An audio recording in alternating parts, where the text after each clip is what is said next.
Hi friends, ಸವಿರುಚಿಗೆ ಸ್ವಾಗತ. ನೀವೆಲ್ಲರೂ ಚೆನ್ನಾಗಿದ್ದೀರಾ ಅಂದ್ಕೊಂಡಿದ್ದೀನಿ. ಇವತ್ತು ಚಿಕನ್ ತೊಕ್ಕು, ಅದೊಂಥರ ಡಿಫ್ರೆಂಟಾಗಿ ಟೇಸ್ಟಾಗಿ ಚೆನ್ನಾಗಿರುತ್ತೆ, ಈಸಿಯಾಗೂ ಇರುತ್ತೆ. ಅದಕ್ಕೇನೇನು ಬೇಕು ಅಂತ ಇವಾಗ ಹೇಳ್ತೀನಿ. ಒಂದೇ ಒಂದು ಟೇಬಲ್ ಸ್ಪೂನ್ ಎಣ್ಣೆ ಹಾಕ್ತೀನಿ, ಎಲ್ಲ ಮಸಾಲೆ ಹುರ್ಕೊಳಕ್ಕೋಸ್ಕರ. ನೋಡಿ, ಒಂದು ಸ್ವಲ್ಪ ತೆಂಗಿನಕಾಯಿ, ಗೋಡಂಬಿ ಒಂದು 4, ಸೋಂಪು ಒಂದು ಅರ್ಧ ಟೀ ಸ್ಪೂನು, 3 ಒಣಗಿದ ಮೆಣಸಿನ್ಕಾಯಿ ಮತ್ತು ಬೆಳ್ಳುಳ್ಳಿ ಒಂದು ಗಡ್ಡೆ ತೊಗೊಂಡಿದ್ದೀನಿ. ಇದು ಚಿಕ್ಕಿರುಳ್ಳಿ, ಸಾಂಬಾರು ಈರುಳ್ಳಿ ಅಂತಾರಲ್ಲ, ಇದು ಚಿಕ್ಕಿರುಳ್ಳಿ ಒಂದು 100 ಗ್ರಾಮ್ ಅಷ್ಟು ತೊಗೊಂಡಿದ್ದೀನಿ. 1-2 ಟೊಮೊಟೊ ತೊಗೊಂಡಿದ್ದೀನಿ. ಸ್ವಲ್ಪ ಕರಿಬೇವು ಒಂದೊಂದಾಗಿ ಉರಿತೀನಿ. ನಾನು ಹೇಳ್ತೀನಿ ಏನೇನಂತ. ಫಸ್ಟು ಸೋಂಪು ಹಾಕೋಣ. ಬೆಳ್ಳುಳ್ಳಿ ಹಾಕ್ತಾಯಿದ್ದೀನಿ. ಬೆಳ್ಳುಳ್ಳಿ ಸ್ವಲ್ಪ ಕಲರ್ ಚೇಂಜ್ ಆಗೋವರೆಗೂ ಹುರ್ಕೊಳ್ಳೋಣ. ನೋಡಿ, ಈ ಥರ ಬೆಳ್ಳುಳ್ಳಿ ಕಲರ್ ಚೇಂಜ್ ಆಗೋವರೆಗೂ. ಈಗ ಈರುಳ್ಳಿ ಹಾಕ್ಕೊಳ್ಳೋಣ. ಈರುಳ್ಳಿ, ಈಗ ಮೆಣಸಿನ್ಕಾಯಿ, ಗೋಡಂಬಿ ಇಷ್ಟು ಹಾಕಿ ಸ್ವಲ್ಪ ಕಲರ್ ಚೇಂಜ್ ಆಗೋವರೆಗೂ ಹುರ್ಕೊಳ್ಳೋಣ.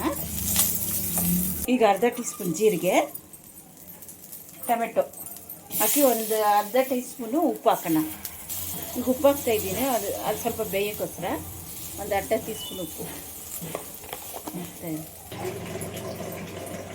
ಈಗ ಫ್ರೈ ಇದೆ. 1 ಟೀ ಸ್ಪೂನು ಅಚ್ಕಾರದ ಪುಡಿ, 1/4 ಟೀ ಸ್ಪೂನ್ ಅರಿಶಿನ, ಪೆಪ್ಪರ್ ಪೌಡ್ರ್ ಒಂದು ಅರ್ಧ ಟೀ ಸ್ಪೂನು, ಮತ್ತು ಗರಂ ಮಸಾಲೆ ಇಷ್ಟು ಹಾಕ್ತಾಯಿದ್ದೀನಿ.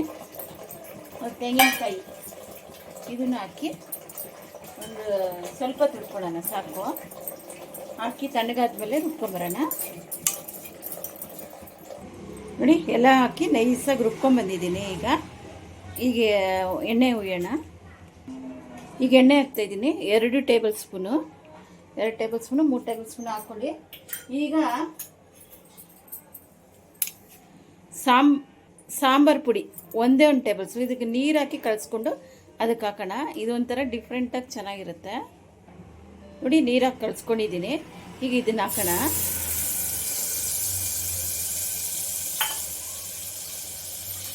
ನೋಡಿ, ಇದು ಒಂದು 2 ನಿಮಿಷ ಫ್ರೈ ಮಾಡೋಣ. ಈಗ ಇದಕ್ಕೇ ಚಿಕನ್ ಹಾಕ್ತಾಯಿದ್ದೀನಿ. ನಾನೊಂದು ಕಾಲೆಲ್ಲುಗಳು ಆಯ್ತಲ್ಲ, ಒಂದು ಅರ್ಧ kg ಲಿವರು ಎಲ್ಲ ಐತಲ್ಲ, ಅದು ಎಷ್ಟು ಬೇಕಾದರೂ ತೊಗೊಳ್ಬೋದು. ನೋಡಿ, ಇದು ಹಾಕಿ ಚೆನ್ನಾಗಿ ಸ್ವಲ್ಪ ಒಂದು 2 ನಿಮಿಷ ಫ್ರೈ ಮಾಡಿ. ಆಮೇಲೆ ಆ ಮಸಾಲೆ ಹಾಕೋಣ. ನೋಡಿ, ಈಗ ಎಲ್ಲ ಕಲ್ಸ್ಕೊಂಡಿದ್ದೀರಲ್ಲ, ಈಗ ಮಸಾಲೆ ರುಬ್ಕೊಂಡ್ಬಂದಿದ್ದಲ್ಲ ಅದನ್ನು ಹಾಕ್ತಾಯಿದ್ದೀನಿ. ಎಲ್ಲನೂ ಅದನ್ನು 2 ನಿಮಿಷ ಫ್ರೈ ಮಾಡ್ಕೊಳ್ಳೋಣ. ಆಲ್ರೆಡಿ ಫ್ರೈ ಮಾಡಿದ್ದೀರಿ, ಒಂದು 2 ನಿಮಿಷ ಅಷ್ಟೇ.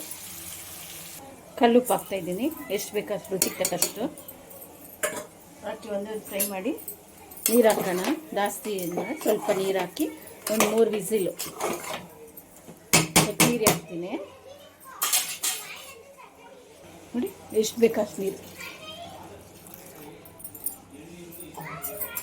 ನೋಡಿ, ಸಾಕು. ಇಷ್ಟೇ ನೀರು ಸಾಕು. ಒಂದು 3 ವಿಸಿಲು ಕೂಗಿಸಿ. ಕೊತ್ತಂಬರಿ ಸ್ವಲ್ಪ ಹಾಕಬೇಕು. ಮೇಲೆ ಕೊತ್ತಂಬರಿ ಹಾಕಿ ಒಂದು 3 ವಿಸಿಲು ಕುಕ್ಕರ್ ಹಾಕಿ. ನೋಡಿ, ಸ್ಟೀಮ್ ಹೋಗಿದೆ.